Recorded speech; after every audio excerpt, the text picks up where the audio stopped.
Imagine a world where the car that once defined freedom, culture, and style is now fighting to stay alive.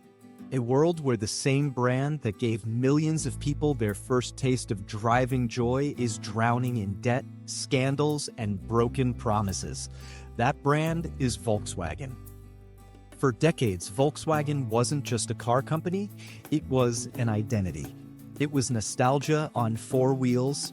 It was the Beetle your grandparents fell in love with, the Golf your older brother modified in the driveway, the Jetta you begged your parents to let you drive in high school. Volkswagen was never just about transportation. It was about belonging. It was about style without trying too hard.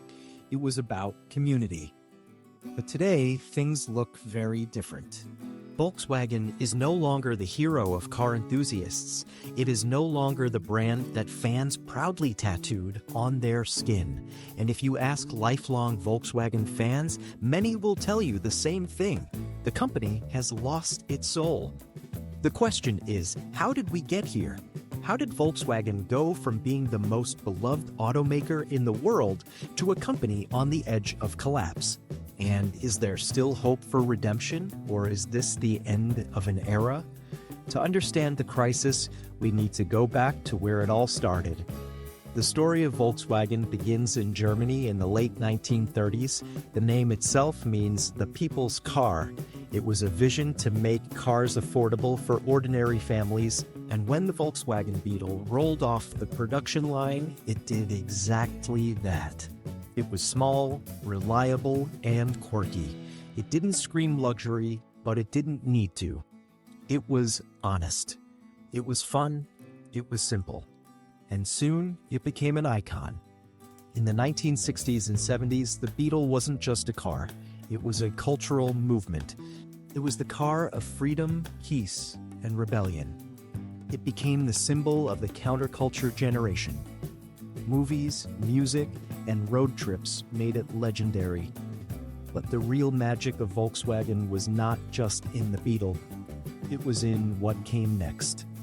The Golf. Launched in 1974, the Volkswagen Golf reinvented the idea of a small car. It was practical, sharp, and surprisingly fun to drive. And then came the GTI, the hot hatch that changed everything. A car that proved you didn't need to be rich to drive something thrilling. The GTI made speed, excitement, and style accessible to the masses, and enthusiasts fell in love. The Golf became more than just transportation.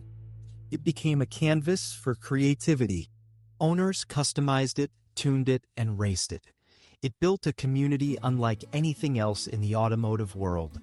For decades, the Golf GTI was the car that every young driver dreamed of owning. Volkswagen had become more than a company. It was a movement, and that was the golden era. But as history shows, golden eras don't last forever. By the 2000s, Volkswagen wanted more. It wanted to compete with luxury brands. It wanted to dominate the global market. And in chasing size, Volkswagen began to lose something far more valuable: its authenticity. Then came the scandal that shook the automotive world, Dieselgate. In 2015, Volkswagen was caught cheating emissions tests. It wasn't a mistake, it was deliberate deception. Millions of cars were programmed to trick regulators into thinking they were clean, but on real roads they were polluting far more than legally allowed. The world was stunned. The company that had built its reputation on trust, quality, and reliability had lied. And it wasn't just a small lie. It was the biggest corporate scandal in automotive history. The fallout was massive. Volkswagen paid billions in fines. Its reputation was destroyed overnight. Customers felt betrayed. Fans felt abandoned. And suddenly, the brand that once symbolized honesty and community became a symbol of greed and dishonesty. But here's the twist. Despite the scandal, Volkswagen survived. In fact, it doubled down on a new strategy: electric cars. Volkswagen promised to reinvent itself as a leader in the EV revolution. It launched the ID.3, the 8.4, and a whole family of electric cars under the ID brand. It invested billions into new factories, new batteries, and new promises. It wanted to be the Tesla killer. It wanted redemption. But fans weren't convinced, because while Volkswagen was busy selling the future, it had already abandoned its past. The cars that made fans fall in love, the Beetle, the Golf, the Jetta, were being quietly killed off or transformed into lifeless versions of themselves. The GTI, once the king of hot hatches, became bloated and uninspiring. The Golf itself, the car that defined generations, was no longer available in key markets like the United States.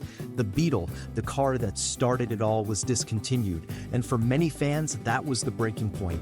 It wasn't just about emissions or EVs, it was about soul. The Volkswagen of today feels more like a corporation than a community. It sells software subscriptions instead of driving passion. It chases stock prices instead of street cred.